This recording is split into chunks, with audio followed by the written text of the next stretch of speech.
Now.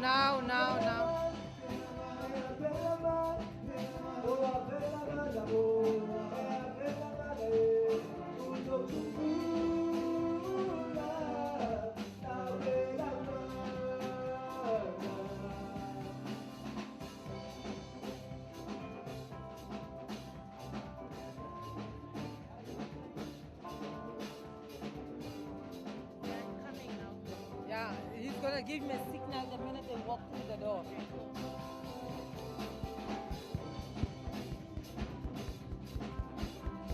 So who's gonna?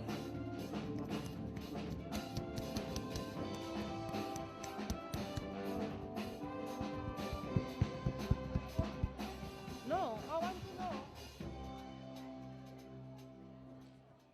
Thank you. Let's give them a nice round of applause. We want to get the place a little bit hotter for you. And I've been observing, you guys are making the policeman to be dancing all on his own.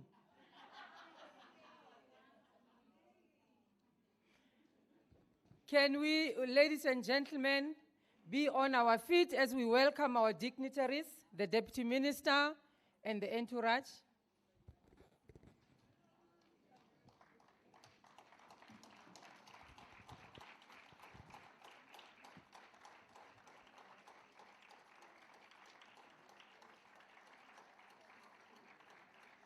No, ons kan seker nou beter klap, man. Huh?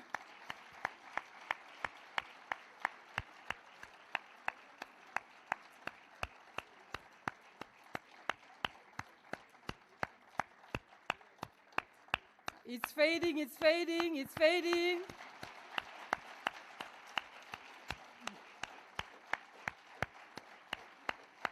It needs the last woman, man.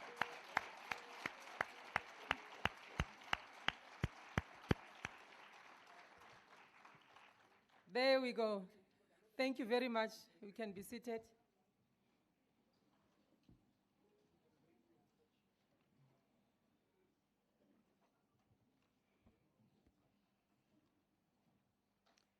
As I indicated earlier, we are now being joined by the Deputy Minister of the National Department of Public Works and Infrastructure, Honorable Sihle Zikalala. Thank you very much, Deputy Minister. I was actually not introducing you, but give him a round of applause.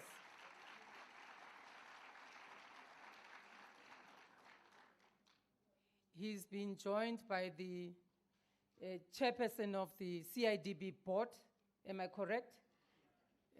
I'm not really introducing you, sir.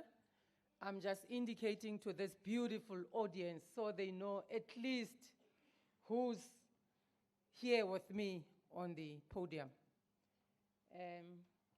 Joining them is the executive mayor of the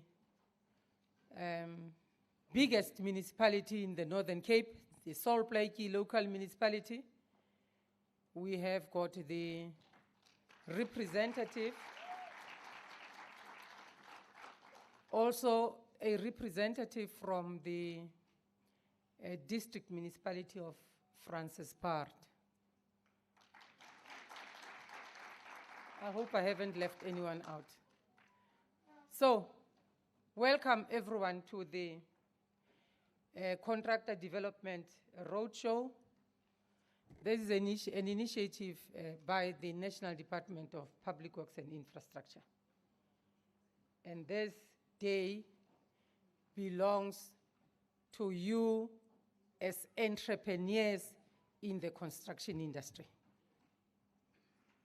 I'm saying entrepreneurs, and I hope we are addressing the correct audience.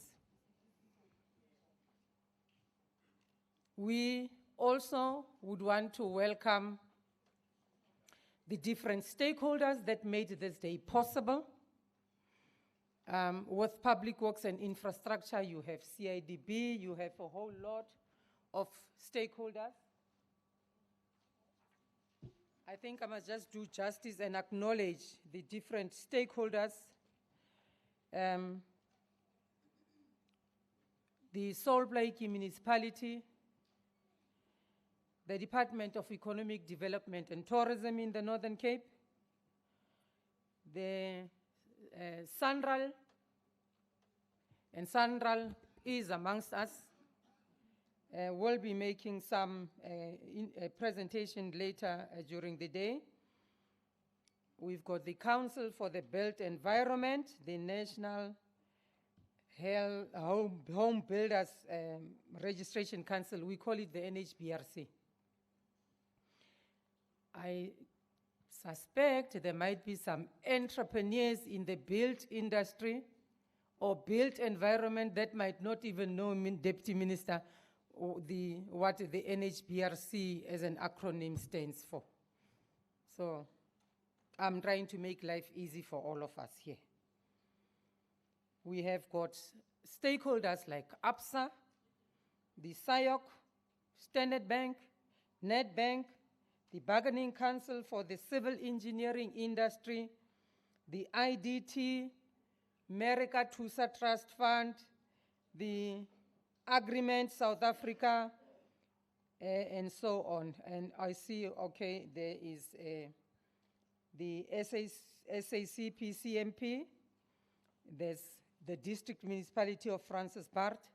We will acknowledge those that are still joining us as they arrive, but I want to believe that we've got everyone seated in this hall that needed to have been here by 8:30 this morning. So like I indicated, I will be directing the program. I won't be talking a lot. There will be different speakers for the day. Now, before we officially start with the program, allow me to invite the SAPS band to lead us with the national anthem. And as adults and responsible citizens of this beautiful country, we all know the protocols that goes with the national anthem. We will all be on our feet with male colleagues with nothing on their heads, and we all should know that when we sing the national anthem, guys, even if there's a fly that gets into your ear, you don't move. So can we be on our feet and get the national anthem from the SAPS band?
Thank you. We may be seated. As we welcome Councillor Shushu, representing the Executive Mayor, to give us a word of welcome.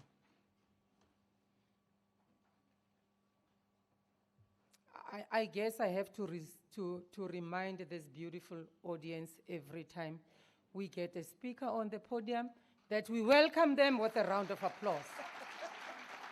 And after they've addressed us, we thank them with a nice round of applause.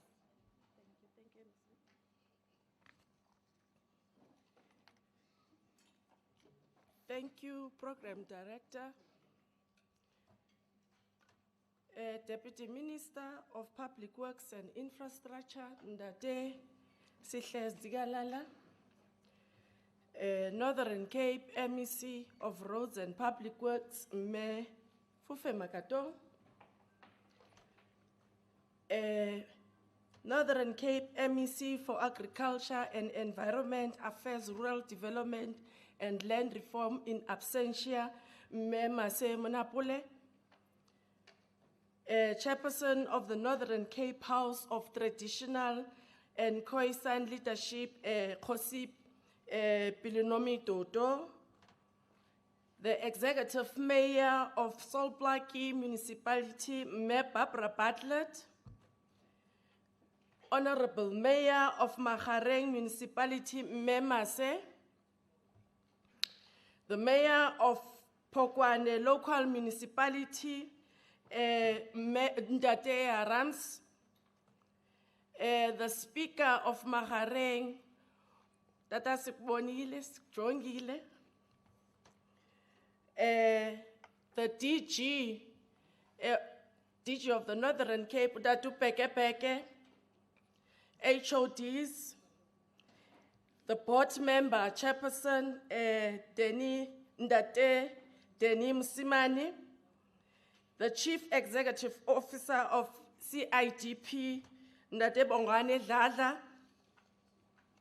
distinguished guests, senior officials, industry stakeholders, media, and all those that I have not recognized, good morning. Let me take this opportunity to welcome you all.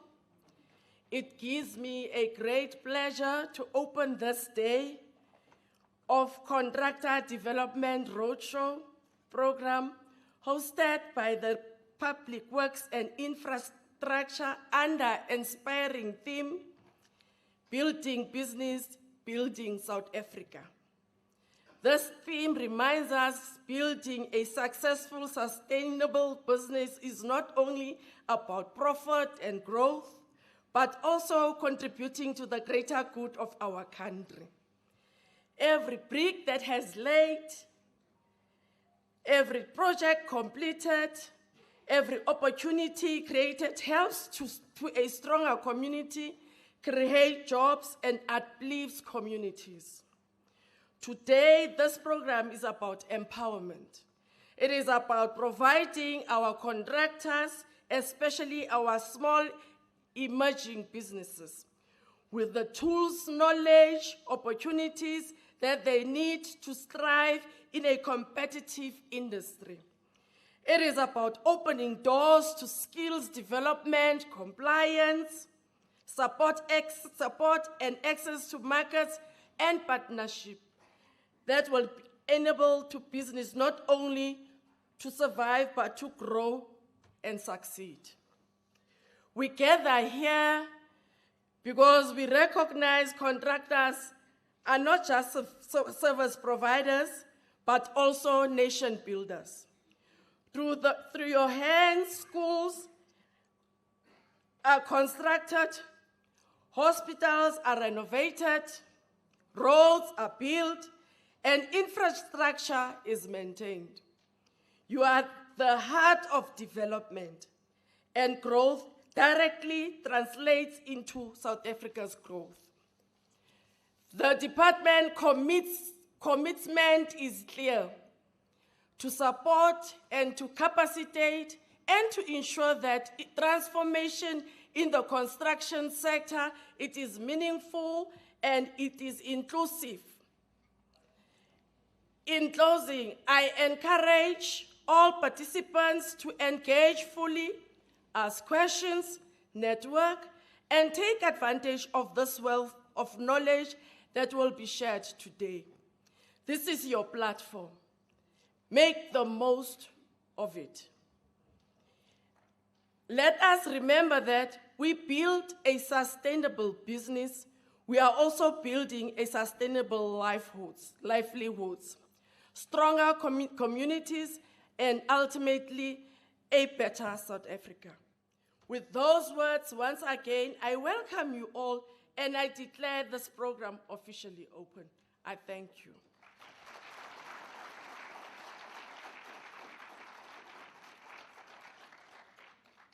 Thank you very much, Councillor Shushu, for the warm welcome. I guess we are being invited, all of us, to relax.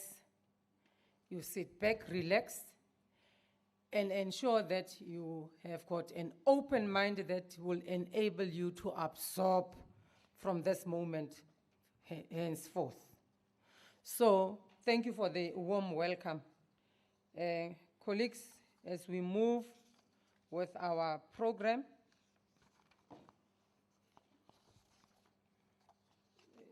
Councillor, hello, program.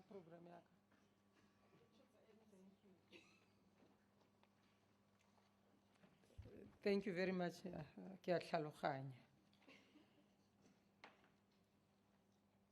So at this point, I'm going to invite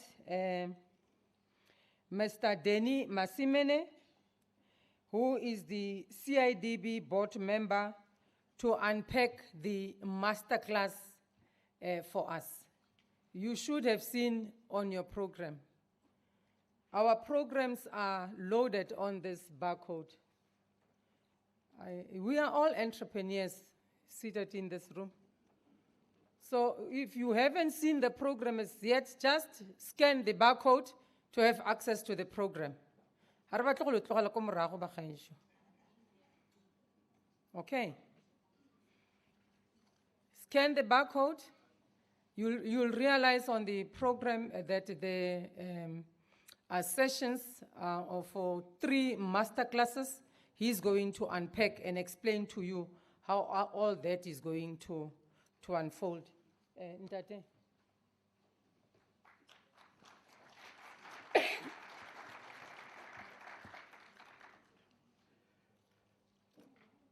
Good morning. Thank you, Program Director and the MEC of Roads and Public Works, Mayor Makatong.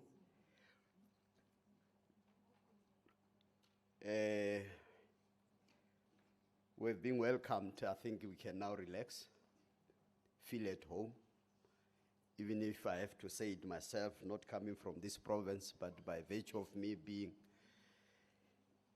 a certified citizen of the Republic of South Africa, I think I also have the authority to welcome you and request you to feel at home. And indeed, it looks like a construction roadshow. I can see with the PPE that we are wearing. Unfortunately, I could not see the yellow plant outside. But when we showcase our capability and our capacity, we have to bring all those things so that we can demonstrate that as entrepreneurs in the construction sector in the Northern Cape, we do have the capacity to execute projects. We don't have to borrow from other provinces, like the province where I come from, which is Limpopo, which is the first province where CIDB was piloted. And I have to indicate that even up to today, almost finishing my term, my second term as a board member of the CIDB, I still have to receive the report, the pilot report. Because when you pilot, you are testing. You need to say, now that I've tested, now came up with 1, 2, 3. But be that it may, I think it is important that from the CIDB that we have seen in the early 2000s, compared to the CIDB that we have seen today, even if I have to say it myself, we have done much progress just to make sure that the regulations that are there are linked towards transformation and empowerment of our black people, in particular women, youth, and people of disabilities.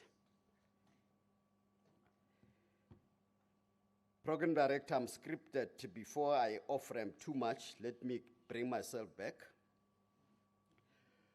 and acknowledge the protocol.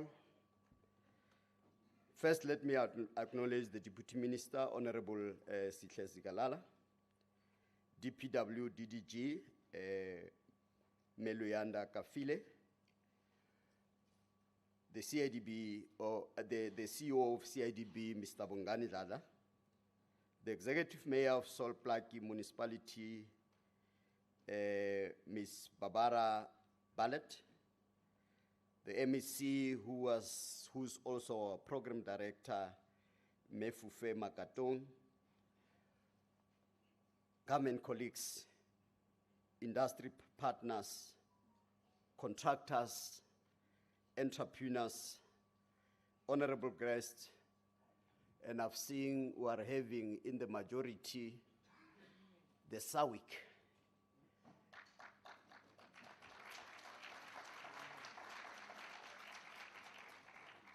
And they are wearing different colors. And I know that is not by choice. It is by faction, which I'm going to help, to unite the SAWIC. I'm going to have a caucus with them so that we can have one SAWIC. The divided SAWIC means the divided construction sector in the Republic. And the fragmentation serves us no good, and no one is benefiting out of it. I thought it is important that I make that remark.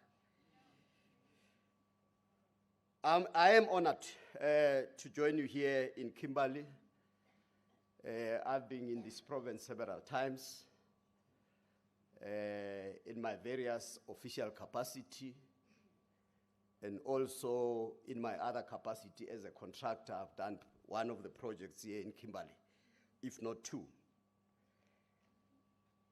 So we are meeting here during the September month, which is the Heritage Month,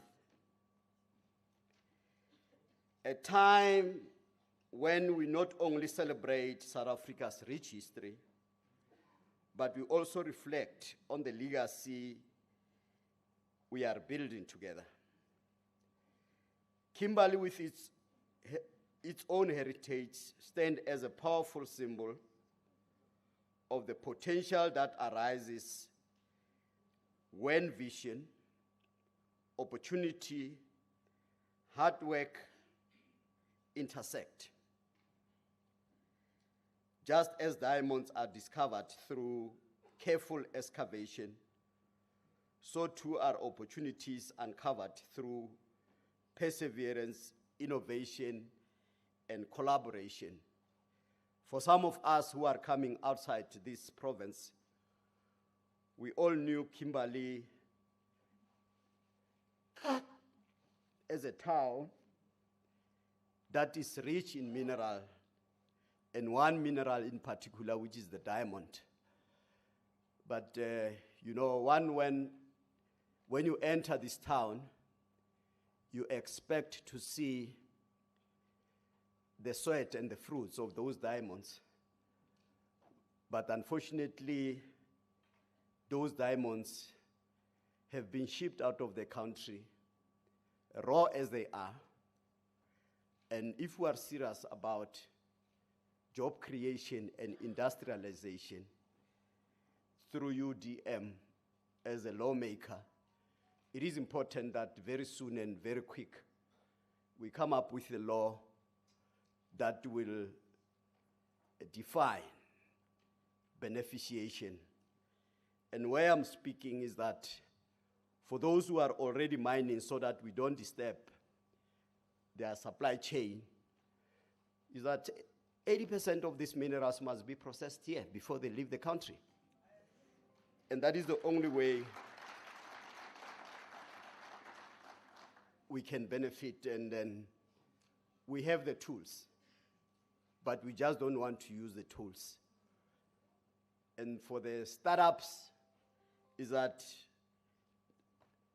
100% of the minerals must be processed here, so that when other countries, they are bargaining with their tariffs, we are able to bargain back and say, with our minerals, we want to match your tariffs, which is either 50% or 35%. I think it is important that we do that. And this must start in this industry where we are buying a lot of our materials from India and China. There is nothing wrong, they are part of the BRICS. But what we want is that all this material that we are buying has to be processed and manufactured here in this country so that we can create those jobs that we really need. Colleagues, it is a privilege to me to open the Northern Cape National Contractor Development Roadshow. This platform brings government, industry, and contractors together to advance empowerment, strengthen business, promote inclusive growth in the construction sector, and your presence here demonstrate a shared commitment to developing a construction industry that is both a driver of economic growth and a custodian of our national heritage. Colleagues, I have to indicate that since COVID, as the construction sector, we have not recovered. Since COVID, as the construction sector, we have not recovered. And though the President of the Republic, in one of his SONA, he did indicate that South Africa is going to be a construction site.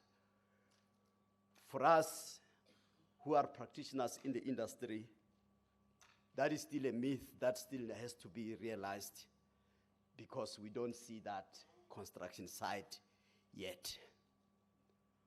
What we are seeing, MEC, is the infrastructure budget that is returned to Treasury every financial year.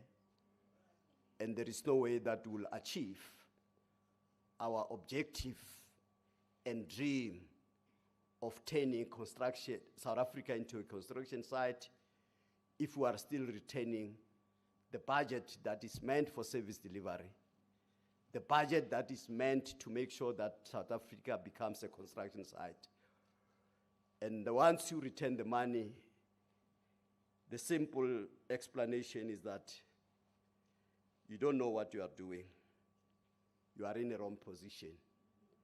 In another language, they say dedela, so that others who are able to do it better can come in.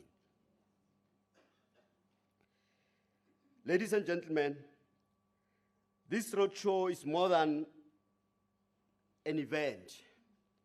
It is a movement. It is a process. It is where challenges becomes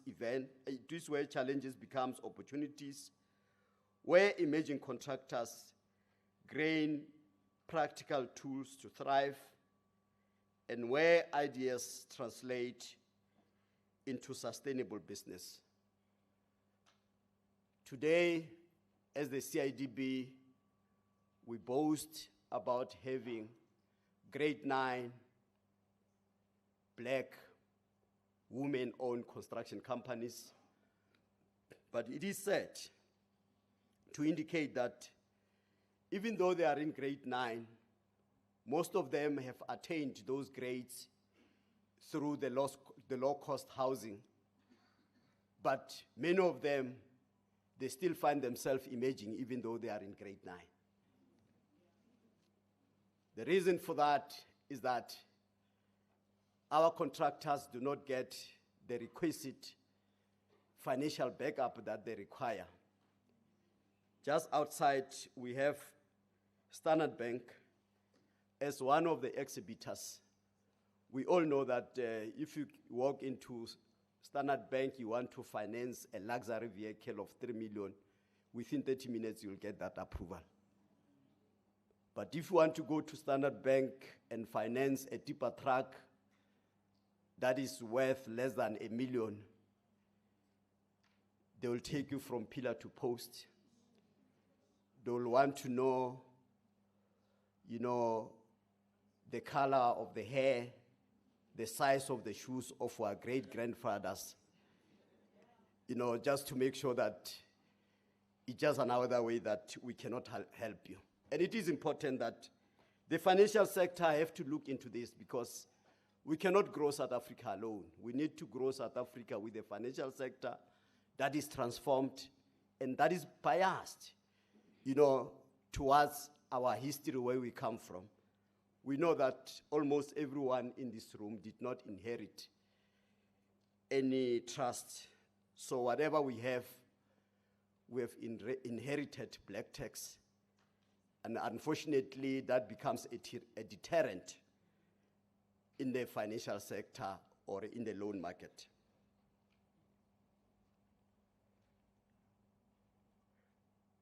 Today, we focus on unlocking all those potentials, but I think as ourselves, we also have to be ready to receive those opportunities.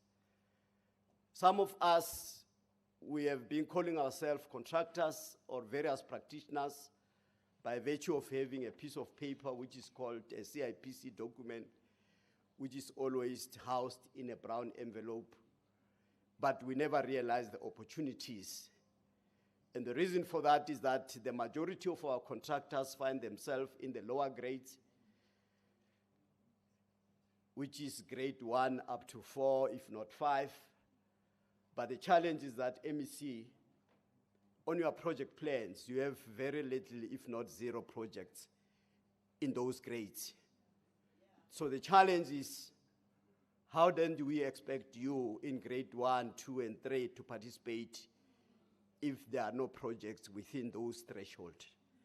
That is a challenge that we need to address.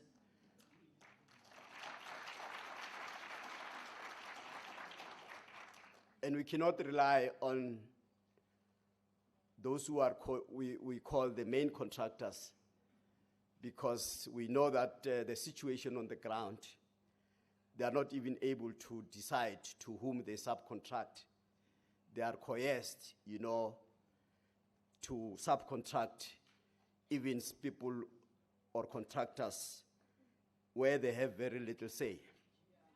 So it is important that it's either, which is controversial coming from me as a board member, but it's either that we change the rules and the regulations, that there is no need to register as a contractor at CIDB if the project is less than maybe 4. But for us to do that, it requires long legislation.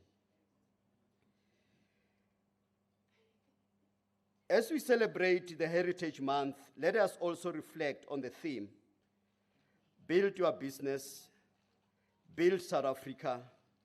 This is about leaving a legacy. The construction sector does more than erect buildings. It preserves heritage, connects communities, and enables social upliftment.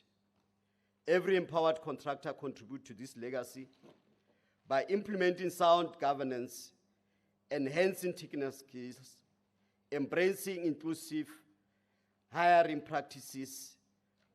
Contractors help create infrastructure that serve, thank you, that serve our communities, create jobs, strengthen our social fabric.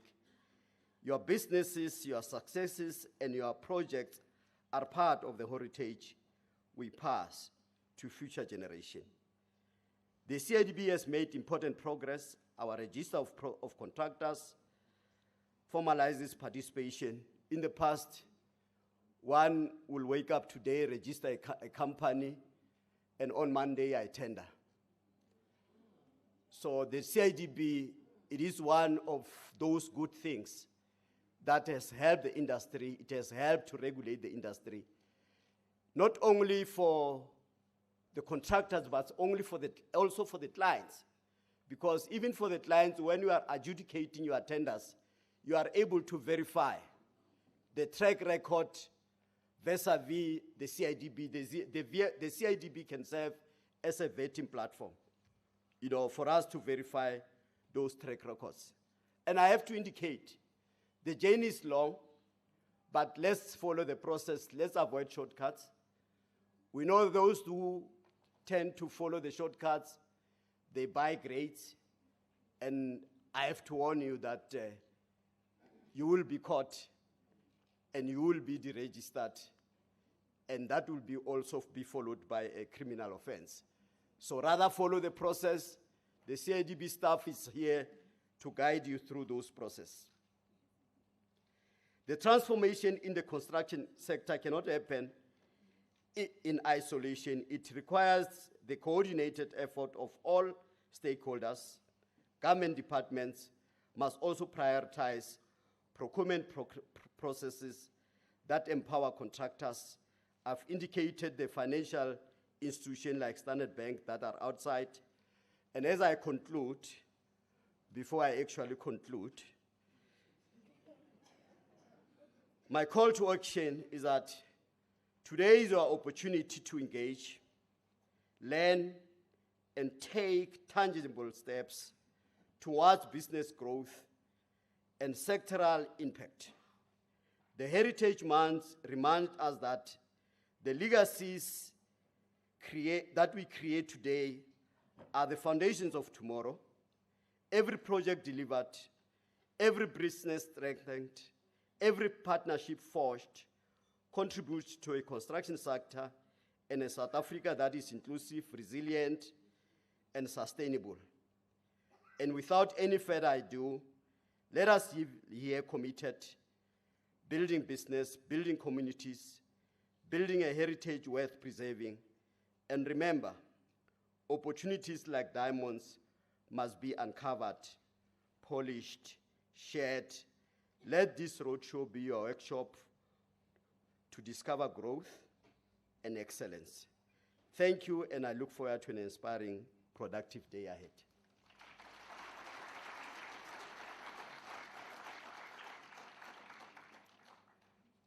Thank you very much, Mr. Masimini. I think we get the message that there's a need for us to look deeper into unifying SAWIC. And I could hear the audience agreeing to that sentiment. Now, I can assure you, Deputy Minister, here in the Northern Cape, the provincial government of the Northern Cape gets to enjoy when other provinces don't spend on their infrastructure allocations. I cannot remember, and I'm happy the DG of the province is here, that this is one province where we spent our budget. Infrastructure budget gets spent in the Northern Cape.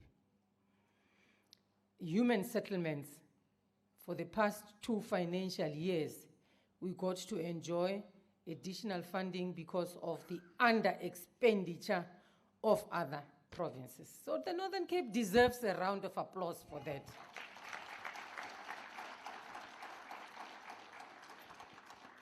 In roads and public works, the budget for roads maintenance from the National Department of Transport, there has never been a financial year where money was not spent in the Northern Cape. I'm not sure what could lead to under-expenditure, DG, when the backlog is this huge in provinces. But let's leave it at that. The CIDB is here to assist us to respond at least adequately to the concerns that are raised by the board. I'm saying the board because these are being raised by a member of the board of the CIDB. That as government, perhaps we'll have to find better ways to try and empower lower gradings. Okay. That there's minimal work for lower grades. I think we got the message. That's what I just wanted to emphasize. I think I need to, okay. Let's welcome that. I think I just also need to indicate that the restrooms, ladies and gentlemen, as you walk or exit out of the main hall, where the display is, where the shade ends, the restrooms are just on your left, where the exhibition starts on the left-hand side. For those that want to relieve themselves, don't look around in the building. We've got the restrooms on that other side. The further details on the masterclass will be provided. The important aspect of the program is for you to leave this roadshow empowered. And those masterclasses are meant to empower contractors. So we'll get to those finer details as we move with the program. At this point, I said I'm not going to talk a lot, isn't it?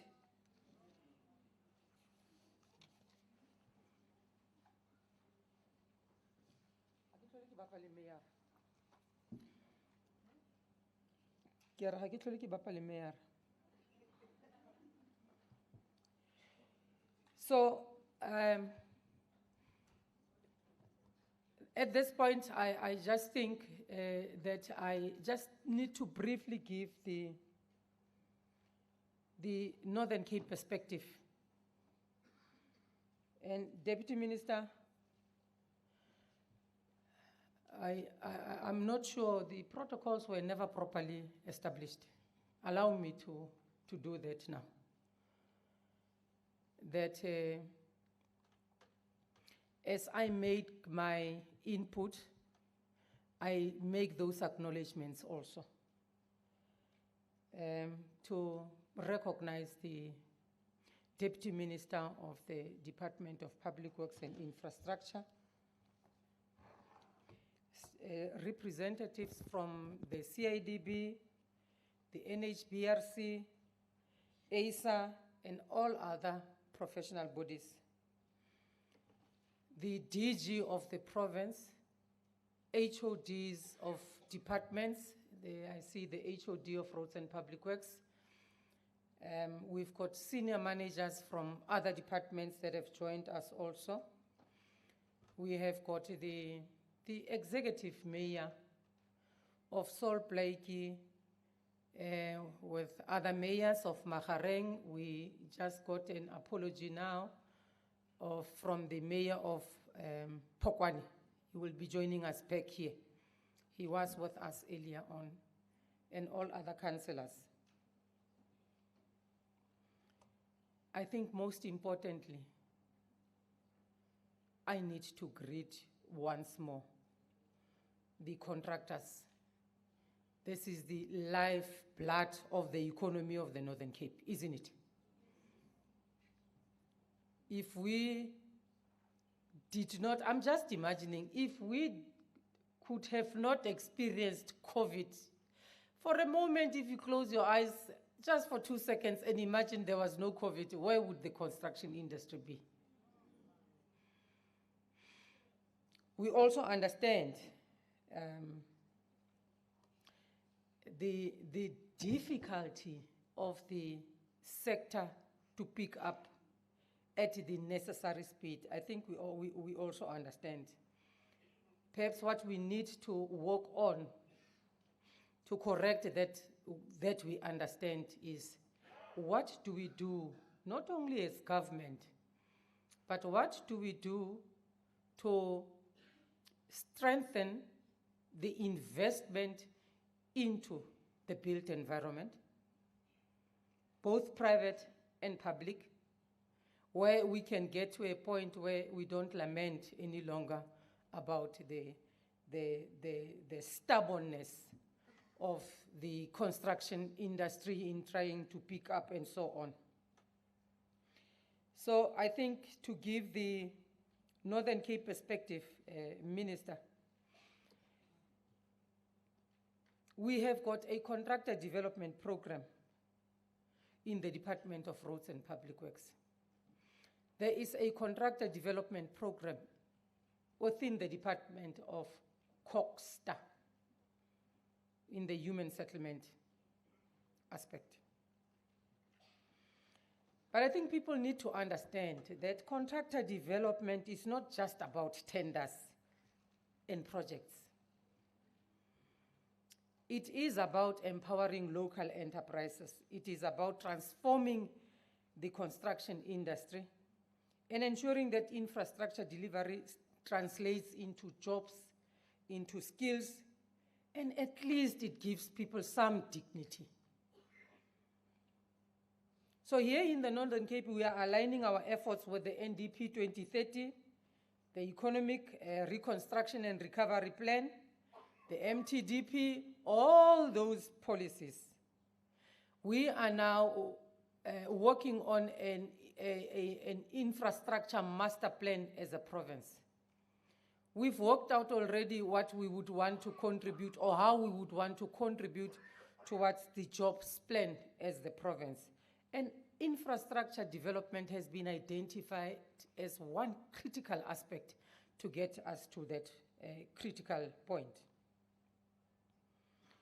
So only in roads and public works, when we started with contractor development in 2022, we had about 32 contractors. We call it contractor development, and I will explain to you how we do it.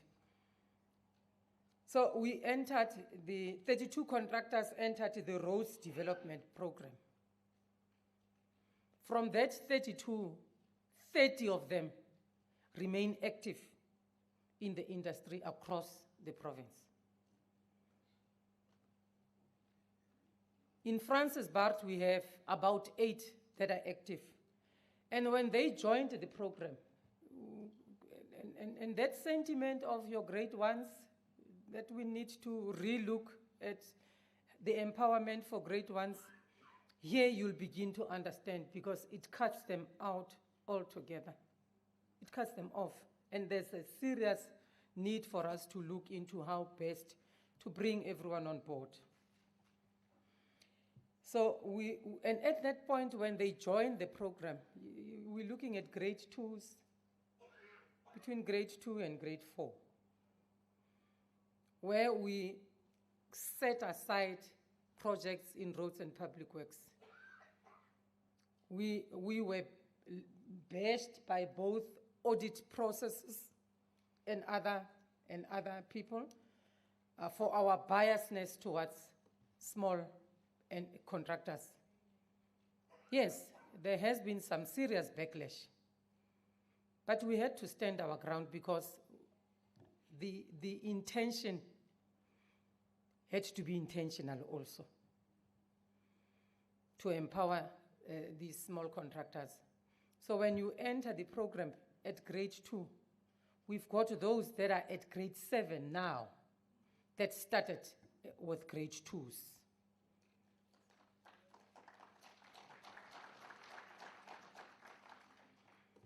We've got some in other districts. It's a bit slow in ZF and Pixley for us, because the highest grading that we have from those that we have empowered is about grade 4. Grade 4 CE, because in the main it's on your roads maintenance projects. GB is a bit of a challenge, Minister, because how the budget is structured in the Northern Cape does not really give us much leeway to empower adequately those in the GB. I can just give an example as Roads and Public Works. You should have seen, even by the time you were the minister, we write to National Public Works and Infrastructure on a yearly basis to request funding just to do conditions assessments, because the equitable share allocation in this province does not get us to that point. So the funding in Roads and Public Works, 97% of the funding in Roads and Public Works is grant funding. Just a small percentage is equitable share.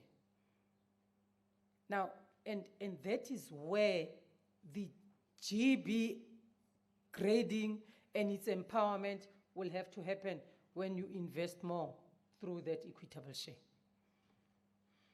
Because the conditions of the PRMG for transport infrastructure are very stringent, and there is no way you can empower a GB company through that grant. It's just impossible. We had another intake in 2024 where we opened the program for about 58 contractors in 2024. And Francis Bart grew from 2022, if you look at the numbers, to 2024. Francis Bart alone gave us 25 of the 58 contractors. We had 10 in JTG, about 11 in ZF Mgao districts. This intake, Deputy Minister, reflects a rapid growth, ensuring a strong pipeline of emerging enterprises in the province. It shows clear progress from 32 contractors in 2022 to 88 contractors supported by 2024. And that alone is meant to strengthen our local construction capacity. Now, as Roads and Public Works Department, we are also an implementing agent. Just like National Public Works and Infrastructure is an implementing agent for the national government, we are the implementer of projects for departments in the Northern Cape. We were hoping we will have the MEC of both, of education, health here, because those are in the main the department where we implement most of the projects, and the Department of Health. So as Roads and Public Works, with a spend of 1.82 billion, this department leads in inclusive contracting, Deputy Minister, and it stands at 89.329% to Black-owned businesses. And of that, over 82% was for women and youth. Those projects that we implement for the Department of Health's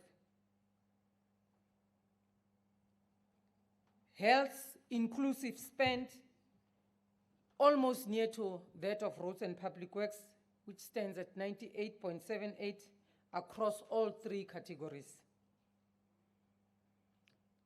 So what we do also is when MECs of these departments table their budget votes, we work out a plan for us already as Roads and Public Works as an implementing department. Because their procurement plans becomes public, isn't it? They become public the minute they table that budget vote. We know already what a department is planning to do. So then we plan also. So no and done, we experience challenges where we don't get these instructions in time. They give instructions, sometimes they withdraw, sometimes it messes our plans. But we are trying our best to be in alignment with departments that we implement projects for. The Department of Education and Agriculture are also showing strong alignment with inclusive spend percentages. They range from 75 to 85%. And these sectors are critical for long-term development, and their procurement choices reflect that we are not just tracking the expenditure, we are tracking transformation. Over 4,000 suppliers have participated in this inclusive economy, and that's more than 4,000 stories of empowerment. So we also sometimes give ourselves time to holistically look at the provincial spend. Premier, when he gets these public platforms, sometimes when he occupies them, he gets to share investment in infrastructure, where we are in terms of implementing projects and so on and so on.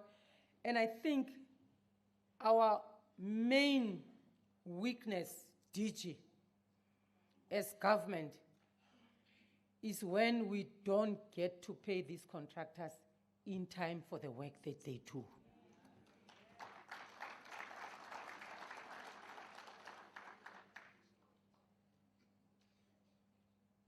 Now, if you provide a service and you have to wait 3-4 months, sometimes 8 months for an invoice to be paid, I am not sure how we expect businesses to survive. We are working on introduce an electronic system where nobody gets an opportunity to manipulate dates of invoices and so on. That when an invoice gets registered today, the 30-day countdown starts at that moment.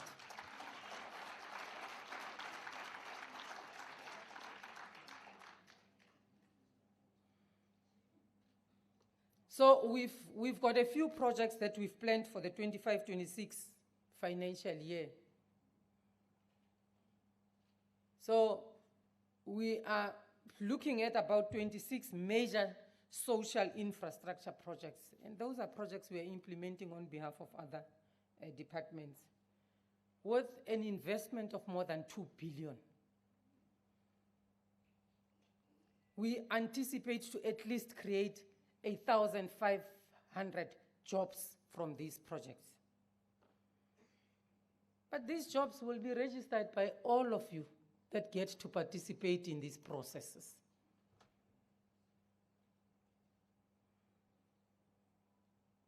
So when you get a tender, I don't like this word, but when you get that opportunity to provide a service to government, we also must just face the reality of sometimes the reluctance that we see and experience from contractors. There are some enterprises where you sometimes get a sense this business was created just for purposes of tenders and nothing more. Yeah, you get that sense.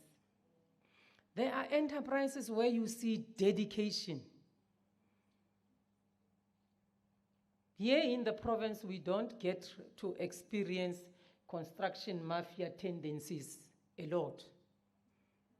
But they used to be, where people feel frustrated. Sometimes we call them construction mafia, but sometimes it's enterprises that feel they can't take the pressure of not getting their invoices paid. And they go and they close sites. The best thing to do, when you've signed that contract, and and you see this thing is not going to work for you, at least as a professional business, you should know the processes to follow. That will not embarrass you. That would also not embarrass your client. You would know the processes. But sometimes frustrations and those emotions, they lead us to behaving in certain ways where we sometimes close off sites where we sometimes threaten lives and so on. So we are implementing a few projects for the Department of Education. But what we are saying as Roads and Public Works in the Northern Cape, don't look at us as just an implementing agent. When you interact with us, you must understand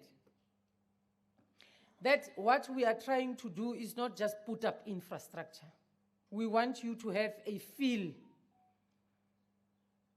a personal feel for that matter, of what we are doing. So when we build a school, don't look at us as just an entity that is meant to build a school.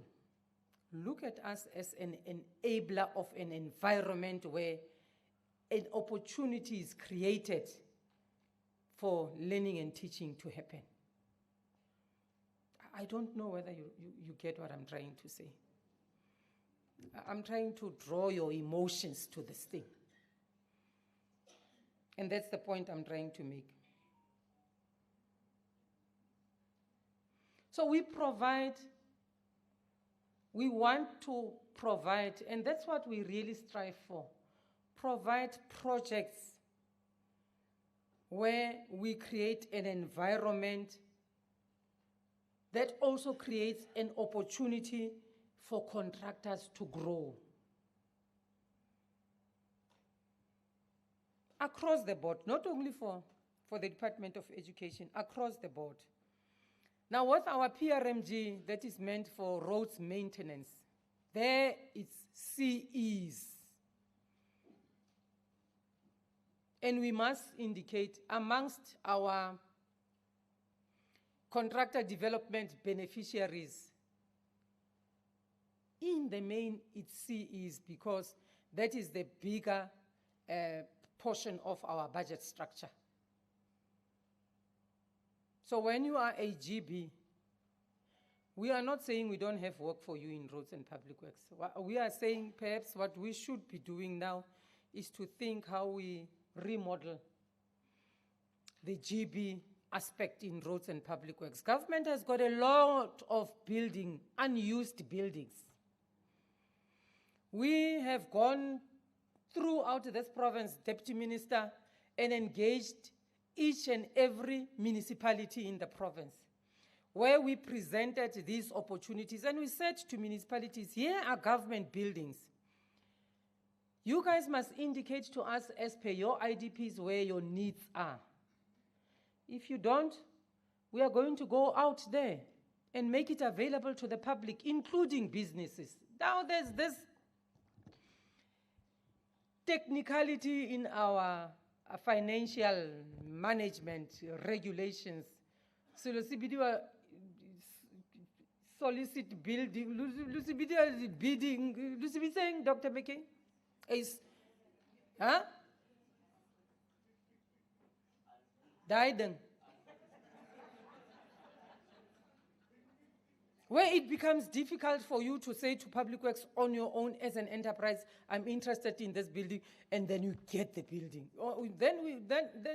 Now you have to go through, no, it has to be a competitive bidding process. Everyone must get an opportunity. Well, we will follow that process. But we are saying we will be making these buildings available for everyone now, for people to show interest.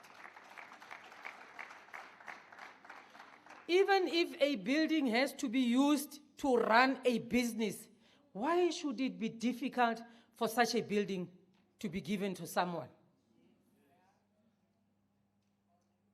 So, Chancellor Nepile, a community organization of some sort, which we know their sustainability is another story. But we'll get to that point at the right time. So I just thought to briefly just share what the roadshow, what we are doing in the Northern Cape in terms of contractor development. There's a lot that the Department of Economic Development and Tourism does. We've got the NEF, blended funding, that will be making a presentation later. There are stalls outside of the different stakeholders where we showcase, as a province, opportunities that are there for enterprises. So I think, just to be specific and to mention a few, as the Northern Cape, we are and have consciously taken that decision to intensify the interest in the energy infrastructure. We are told by different studies that the Northern Cape will be the next solar or renewable energy hub. Where are emerging entrepreneurs in the space? How do they participate? Emerging enterprises, their role in the energy sector can't just be to go and transport those workers to the solar farms. And the solar panels are being cleaned by people from Spain. Cleaning, okay, installation is another story. But cleaning all of the solar panels. Even the wind turbines, just to stop them for a few seconds and clean them, a company must come from the Western Cape to do that. But we are saying, as a province, these are opportunities where we really need to see how best then to empower ourselves to take advantage of these things. I think the mining industry is doing quite well, but there's a lot more they can do. We've seen minimal interruptions in the mining houses operations now by businesses. I want to believe, I might be wrong, I want to believe that perhaps there is that interaction where people understand one another now on how then best to use these opportunities. Municipalities, when we say, just when you mention municipalities, people are losing hope. But no, it's not yet lost, not at all. I think the message we are getting from these gestures and the sounds suggests that there's a lot that needs to be done in that space. The Premier, in one of the EXCO meetings, he said it out loud. You know, he could not understand DG. The Department of Water and Sanitation makes a presentation and says to EXCO, the water reliability probabilities in some municipalities are below normal levels. So we expect the probabilities of the availability of water to be at least more than 90%, at least more than 90% in a municipality. And one municipality's records shows 80%. Do we know what that means? It means the availability prospects for water to be, clean running water to be available in that municipality is just 80%. That's what it means. And if it gets to 80%, there are businesses running in that municipality. Then it means there will be times in the life of that municipality where there will be no water. That 20% might mean no or inadequate. Yes, that's what it means. So there will be a time where it might mean that there's something to be done with the 20%. And if there are businesses running in a municipality and there's no water availability to the levels of about 20%, that person running a business when they get into the office in the morning and there's no water, or water, there's no pressure. Yeah, matey. People will have to go back to their houses and close offices. And do we understand what it means to a business not to operate for that day? And those are the issues that we are raising.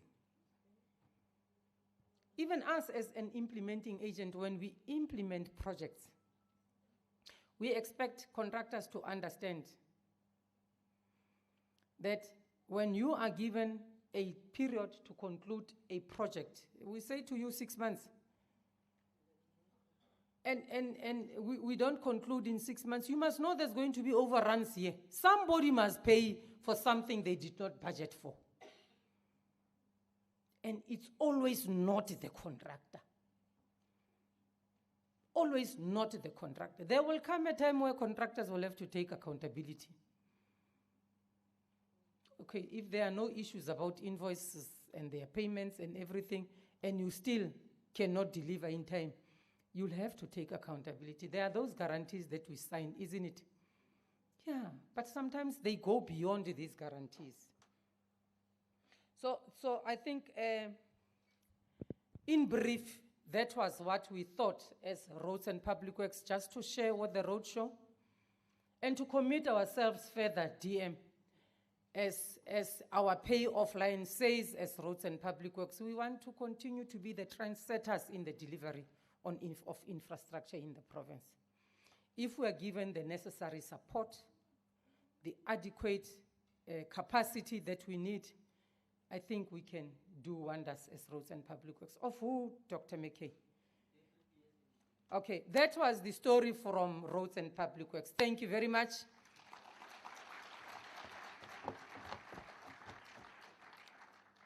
I am now, I think I must request a loosening up kind of arrangement from SAPS. What do you guys think? SAPS? But this time around, Bambatletsi National Anthem. Okay. Okay. No issues. So, allow me then, ladies and gentlemen, to prepare the roadshow to welcome the Deputy Minister of Roads and Public Works, Honorable Sihle Zikalala. Minister, just hang on a minute for me. I want to introduce the minister. Malik me yeles so asta.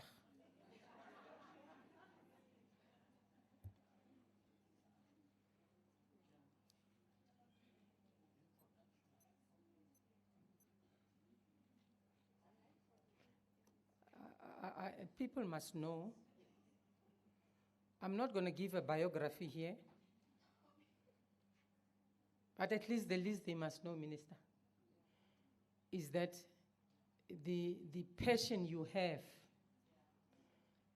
for the space within which you operate. We've seen you in the last term.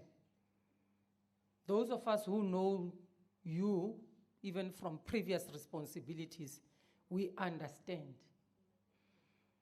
And this audience needs to understand that it is not by accident that we are gathered here today.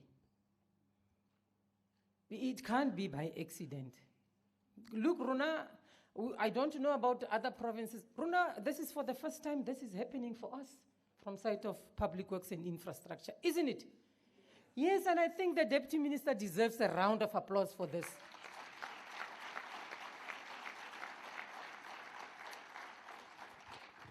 But I know that from what Public Works and Infrastructure plans to achieve with this roadshow, and that the Minister will give in detail, what they plan to achieve, I know from where I'm standing with certainty that we will get to experience and live that reality at a given point. So, Minister, we've got SANRAL's offices opened in the province now, which we really appreciate. We must also just convey, perhaps we can just request that there at Cabinet, you must thank Minister Grisi for us, for working hard in ensuring that we get the office of SANRAL to be opened in Kimberley just for the Northern Cape.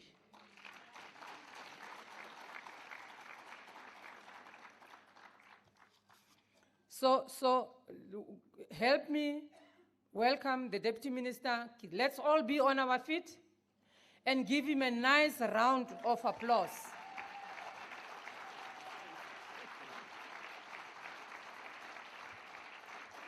Thanks, colleagues.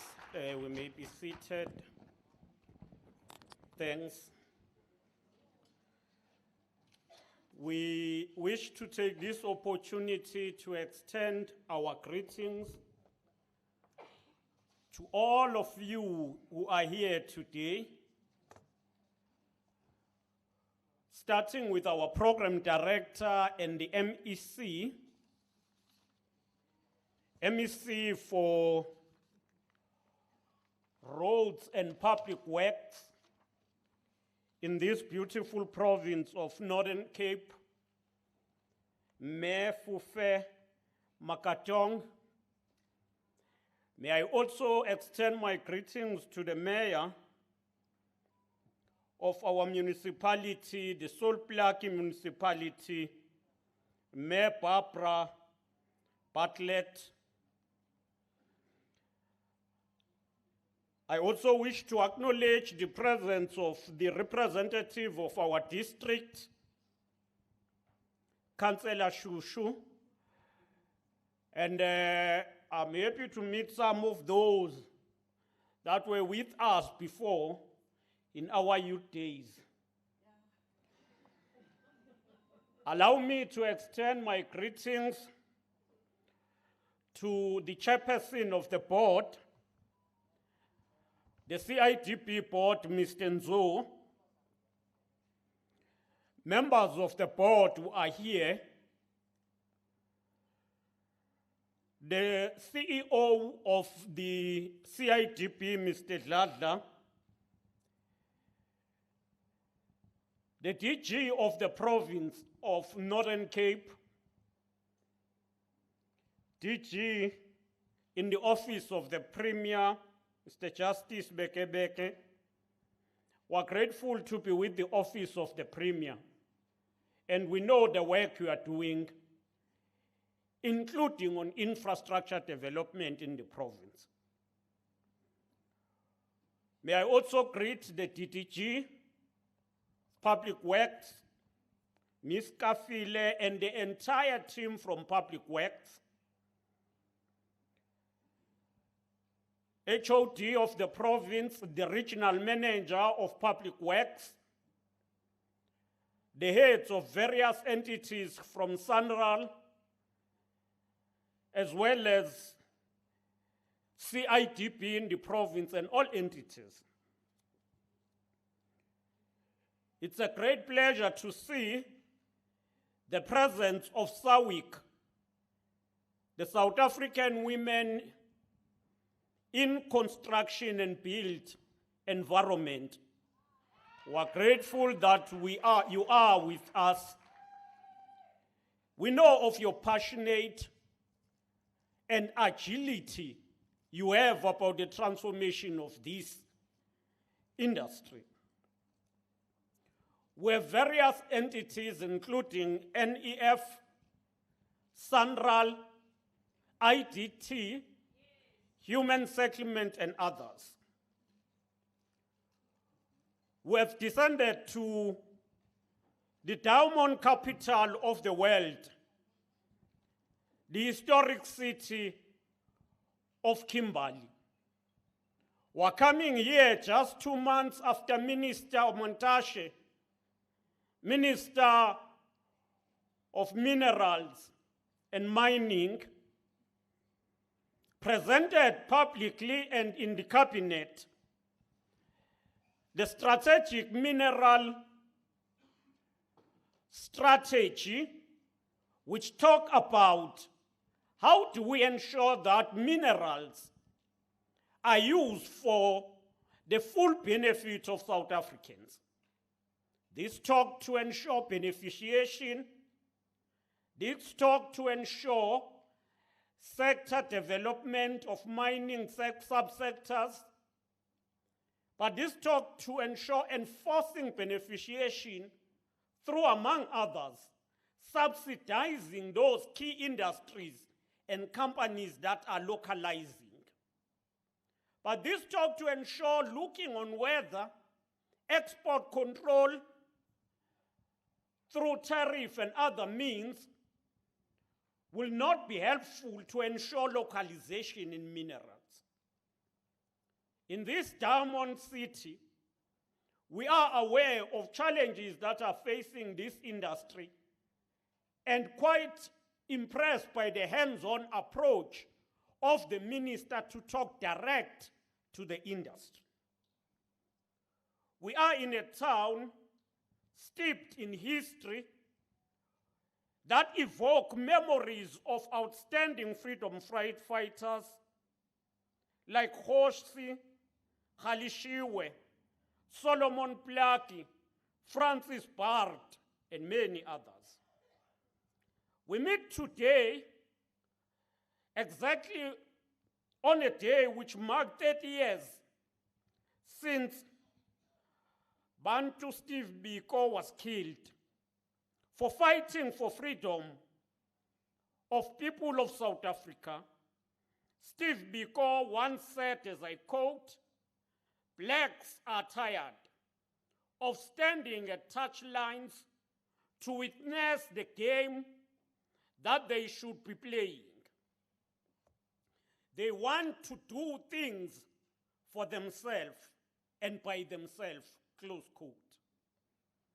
And as we are here today, we are quite aware that small and emerging contractors, women contractors, youth contractors, people with disability are all saying we are tired of standing on touchlines of the construction sector to witness a game that we should be playing.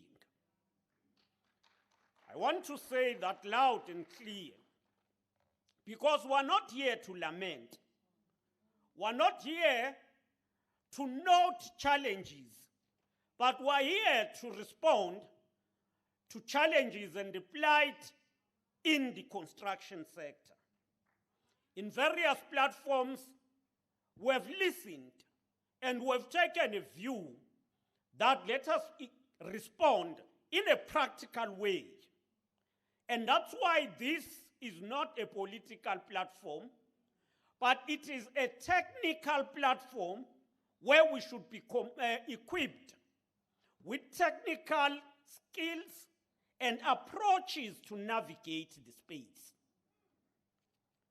We're all aware that when the president launched the economic recovery and reconstruction plan, he singled out infrastructure as the flywheel for economic recovery. In 2020, we started building infrastructure South Africa. After that, we started building pipeline of projects. We should be mindful that post-2010, construction went down, with big companies getting liquidated. However, we have remained committed to ensure that the industry is scaled up and grow. Since 2022, as government, we have been packaging number of projects to massively impact on infrastructure investment. The MEC did specifically outline per department how much they spend on infrastructure. But the myth that some departments return money to Treasury in Northern Cape is not only wrong, but will be fundamentally flawed because Northern Cape is among those provinces that are front-loading. I know, DG, that working with the Premier, Human Settlement working with Infrastructure South Africa has packaged a number of projects on human settlement that would have been implemented around 5 years to come and package them together, and we are now going out to the market to ensure that we get investors to invest and then we pay them over time. And this is to ensure that the investors invest, we get houses built now and pay them over time. But when they do so, we also attach these transformative imperatives. Said, let there be a set aside for women, for youth, for people who are disabled, for African and black companies as a whole. So work is in place to ensure that even projects that would have been earmarked for 5-10 years to come get implemented now. The Department of Public Works and Infrastructure have already started advertising ERRRP. This program, which is the Integrated Energy Efficient Program, seek to ensure that in our big facilities, we have an effective way of ensuring that we save in terms of electricity, water, and waste management. We have already issued the first request for proposals, and we will continue to ensure that we issue others. We have also, as the MEC was saying, packaged a program called Asset Optimization Strategy, which talk to ring-fencing all government facilities and buildings. Ensure that we invite the private sector to invest and rebuild these. Others will be small buildings that would be used like B&Bs. Others will be buildings that could be used for student accommodation. And others will be big buildings that will be used for different purposes, including commercial. Attached to this is also an imperative of transformation. We're not leaving out transformative imperatives. Just this week, cidb was part of our delegation to the Cabinet Subcommittee to present about the infrastructure conference that is taking place in November. And in our presentation, we did say one thing that frustrates us as a sector is a lack of implementation of the Public Procurement Act. Because the Public Procurement Act, once regulations are issued, each sphere and organ of government will be able to strictly have set aside for women, youth, people who are disabled, and all other sectors. And this is what we want to push. We've already had a workshop with cidb and the department that we must start developing our own regulations as the built environment and submit them to Treasury to say, if you are still busy with other sectors, here are our regulations for the implementation of the Public Procurement Act. And that will address all problems, including what the MEC raised, that then when we say let there be set aside, then those who are conducting audit come and say, no, you were not supposed to do this. Once we have those regulations dovetailed from the Public Procurement Act, the wheel will turn. Instead of saying set aside are wrong, department will be audited on whether they are implementing them and implementing them accordingly. So these are strides we're doing together to transform this industry. As a department, we're also concerned that small contractors comes at a level of doing lower skills in the industry. Whether it's bricklaying, painting, plastering, all of those things. We will want to see them coming in design, planning, engineering phases where it matters most. We are discussing, and we will discuss this point when we meet on Thursday and Friday, that government must restructure its approach. Instead of spending more on consultants, we spend more on contractors. This is the approach we would want to see. It will not be a problem for Department of Public Works to have more consultants who are engineers, the architect, landscaping, and all employed in the department, because we will always need them. But contractors are not always needed. You need one there, and the next time you need another contractor in another area. So logically, we do need to procure contractor services.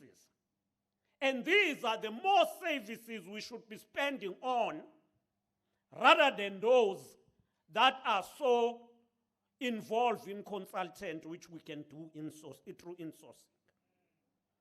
The Department of Public Works is rolling out what we call regional workshops, where a law maintenance, a day-to-day one, will be done internally through ensuring that we build the capacity in the department.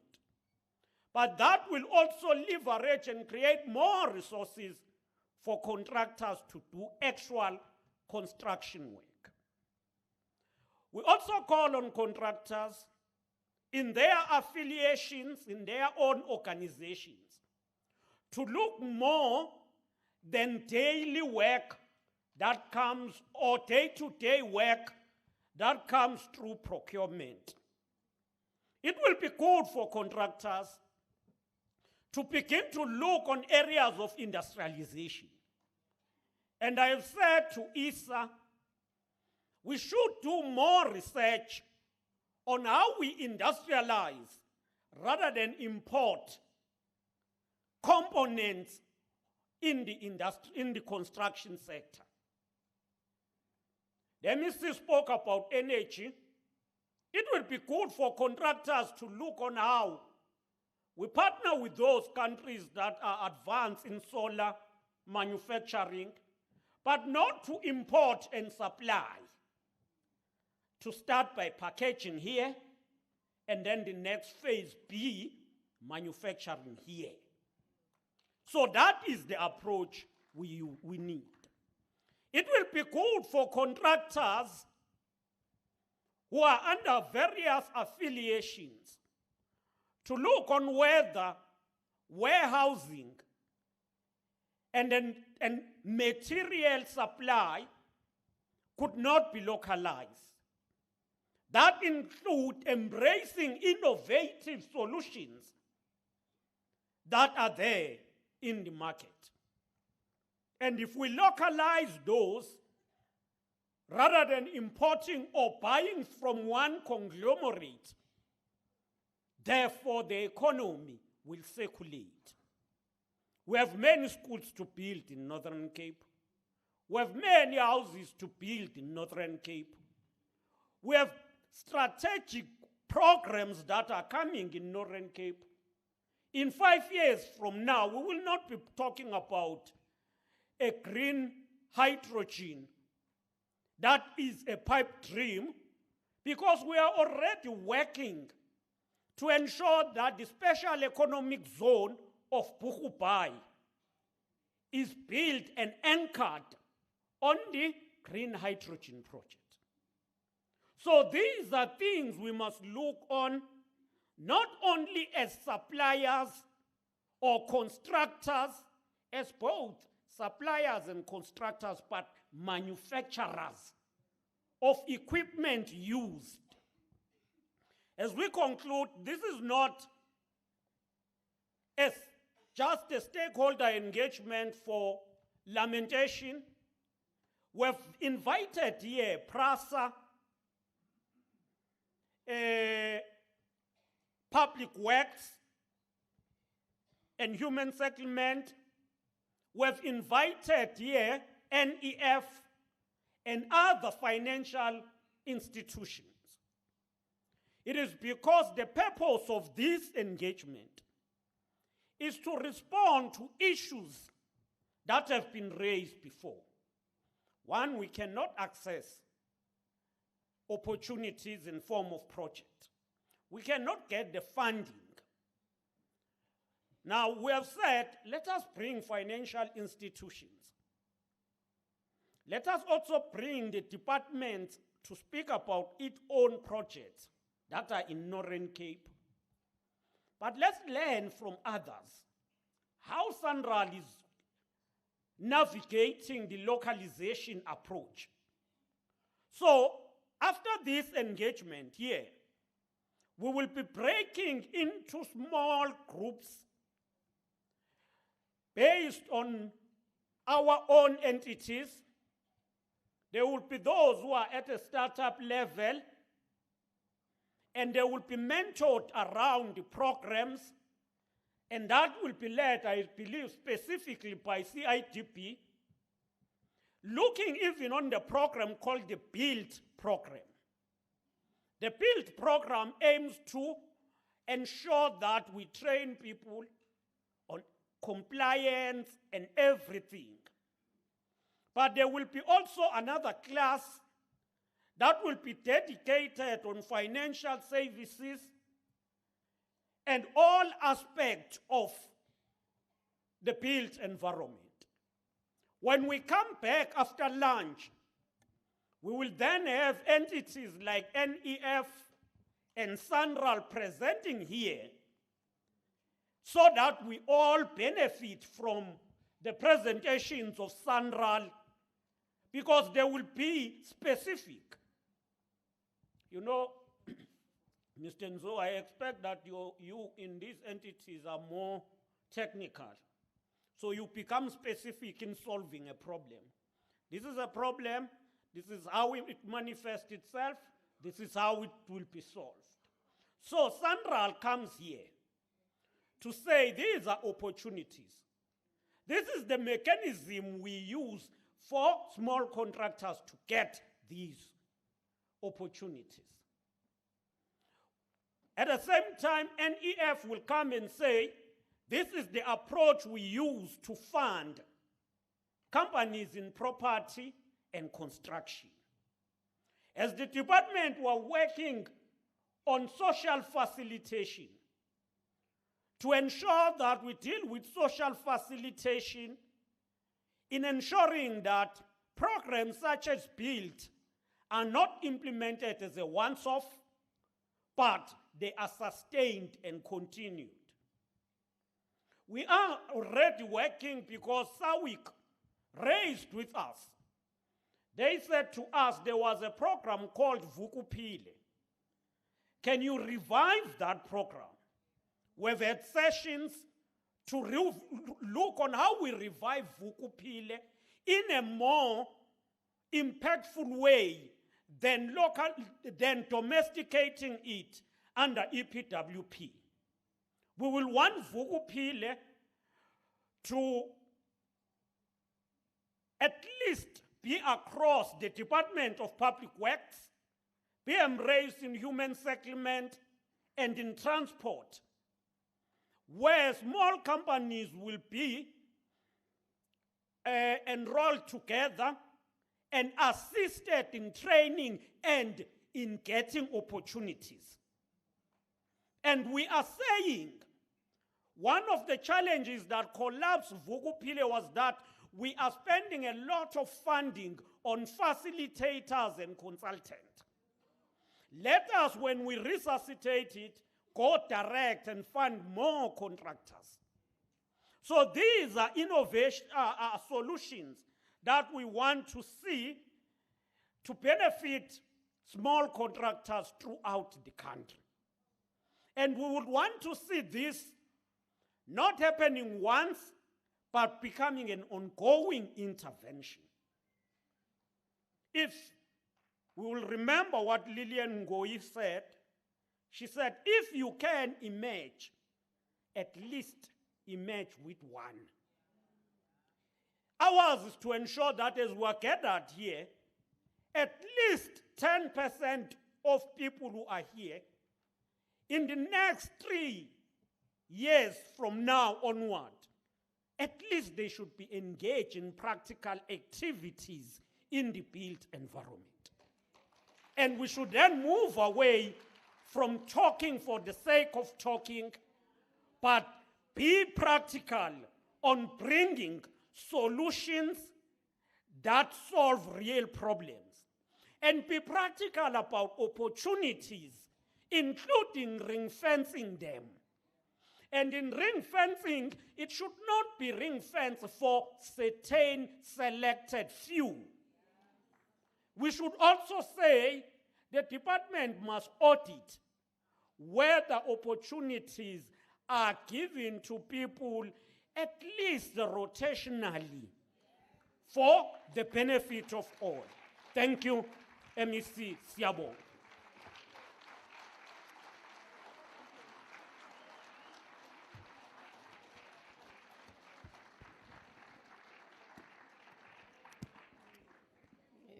It's fading. It's really fading.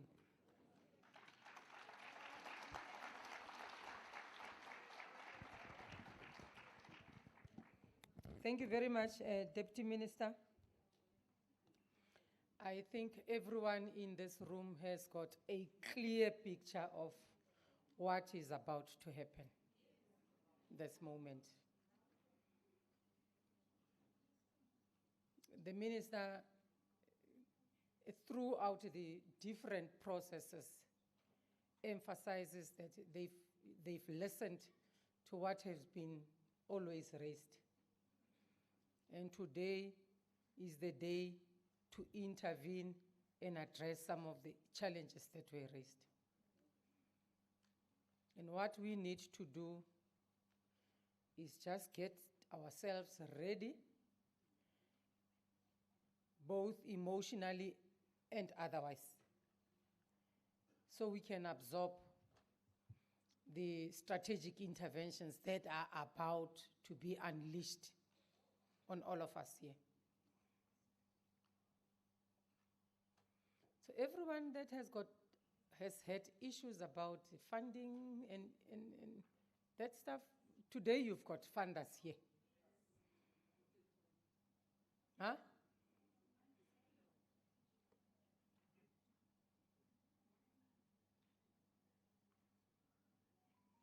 I think, Minister, what might also be not interesting to contractors is when every time government gets an opportunity and government emphasizes the need to build its own capacity. Because when government builds its own capacity, what does it mean for the sustenance of these contractors? Some of them rely heavily on those calls to provide codes or the RIPs. Yeah, what do you RIQs? What do you call those things? Okay. Kumaspala ki di RS2. In provincial government, they call you and request a quotation. And sometimes they call you and request a quotation just to go and fit a bulb.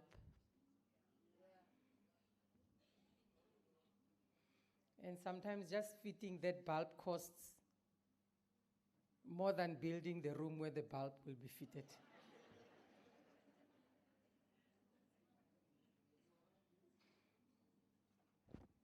But I'm not saying it's reliance, but that reliance is what keeps businesses going.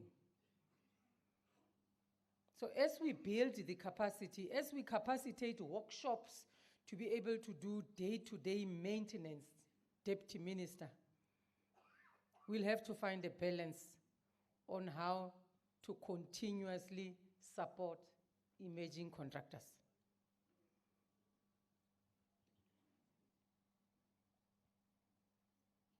So I'm about to conclude my task. And I must share this with you. That I would have loved, Minister, to join one of the sessions. But there are other responsibilities calling upon some of us. So I'm going to be handing you over to the chair of the CIDB board, Mr. Geszler. He will be taking you through the remainder of the program. So I hope by the time these sessions are done, that we see on social media what people would have at least just taken as a take-home from the sessions. I'm inviting you to get those social media platforms abuzz. All of us seated in this room should have, when we got here, we should have interacted with at least the Facebook page of the Department of Roads and Public Works. The least you could do. We at least expect each and every one of you to have interacted with social media platforms of all these stakeholders. The National Department of Public Works and Infrastructure. So where I'll be seated, I'm going to follow all of you and see how you engage those pages. If you don't have them, I'm going to give you a minute now. Take your phone and go on our Facebook page, the Department of Roads and Public Works, Northern Cape, DPWI, and just like the page and share what you are experiencing at this moment, just for a minute. But what we will expect to see more, Minister, is what people would have gotten after those sessions. So we will be observing those pages.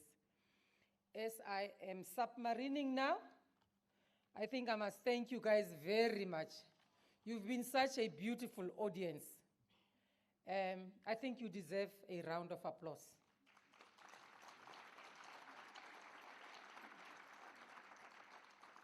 I will not be coming back to the podium because from here, from my transition, the executive mayor of Salt Lake is going to do the closing remarks, and then the chairperson of the board immediately ascends to the podium. So I won't be coming back. So thank you very much. It was good seeing some of you. I hope I will be seeing more of you.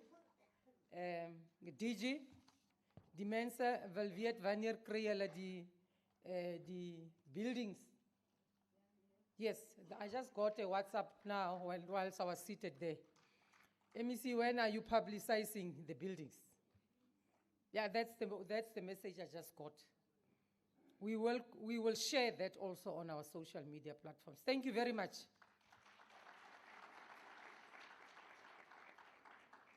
Executive Mayor.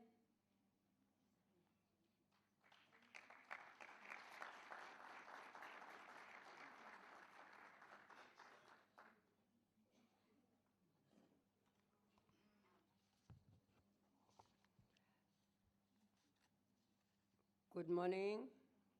Or is it still afternoon? I'm not sure, so it's still morning. Good morning to our GM, DM Sihle Zikalala, our program director, our MEC for Roads and Public Works, our executive mayors, my colleagues, the municipality of Francis Bath, mayor, represented by MMC, Nyameka Shushu, ladies and gentlemen, contractors, partners, and stakeholders. I think for now, it's better for me to get my iPad.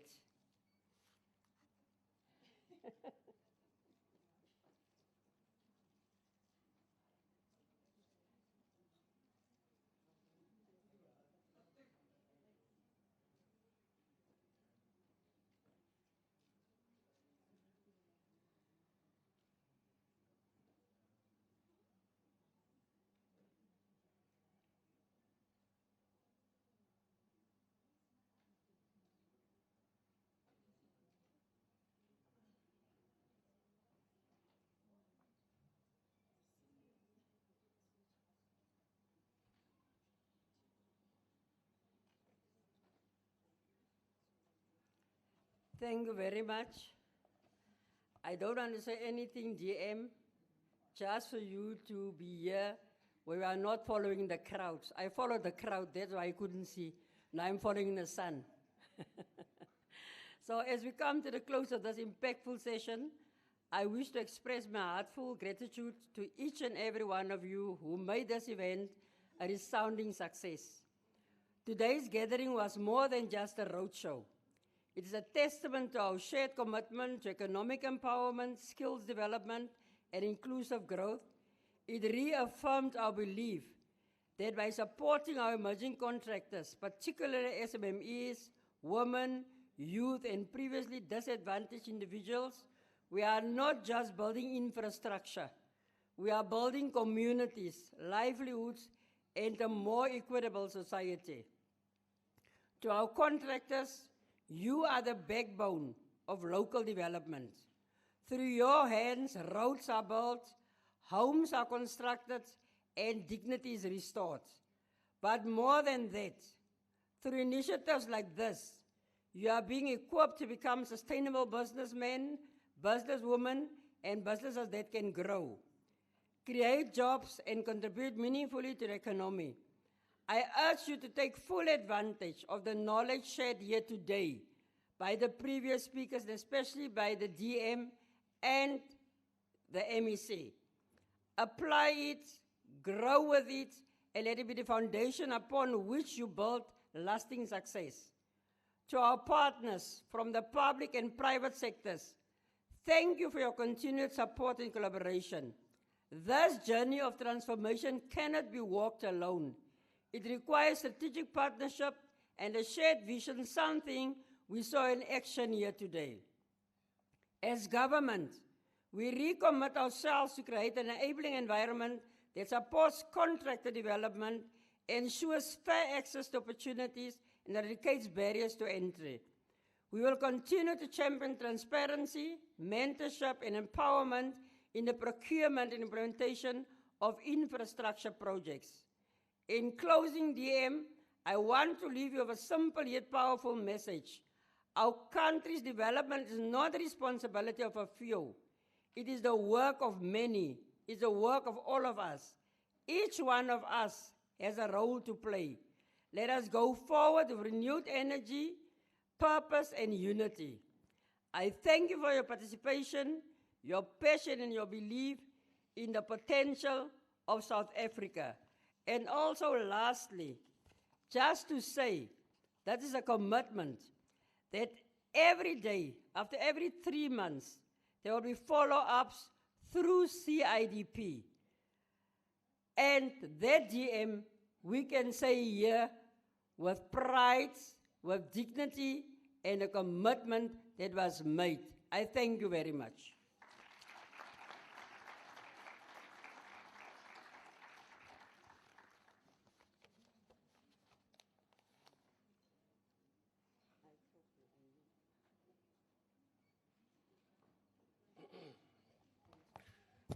Good afternoon, everyone. I think we kind of got the marching orders, so I won't be long.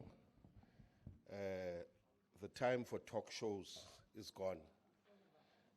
People want to do and they want action. So this is what's going to happen now.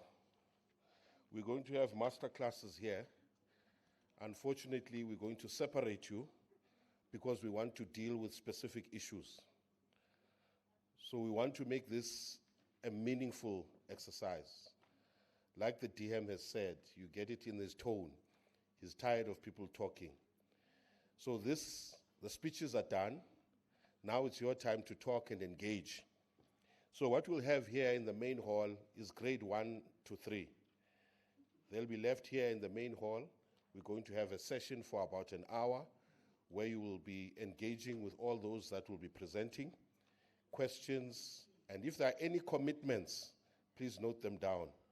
You will see in each desk there's a CIDB notepad and a pen there. So please make it, put it to use so that you are not promised things. You note it down. So when people come back, you say, hey, remember, I actually wrote this down. So grade 1 and 3 will remain. Grade 4 to 6 is behind the stage. I think the entrance is that side. And then grade 6 and above will be at the entrance there as you come in, as you go out on your right. So please, can we separate in those groups and then make sure that we attend those masterclass sessions. And as I've said, they are for you. You will also note that there is a CIDB desk as you go out to your right. Please check your grading there. Any queries that you have again around CIDB, if you have made a submission, those are the people you talk to. And if you have to confront them, confront them. If you have to shout, shout. You make sure that we fix your problem. So they are right as you go out on the right-hand side. Then following the master classes, please, I would urge you to please come back and attend, as we will be listening to Sandral presenting on the pipeline of projects. And that presentation will be done by Mr. Emile Duprier, who's the provincial head for Sandral. He will be telling us what projects are coming up and what opportunities lie. Following him would be Mr. Tandile Makwabe, who will then talk about the transformation at Sandral and their initiatives. After that, we will talk about SMME funding, and that will be Kagiso Manake, regional investment from NEF. Following that will be SMME infrastructure maintenance opportunities presented by the DPWI regional manager.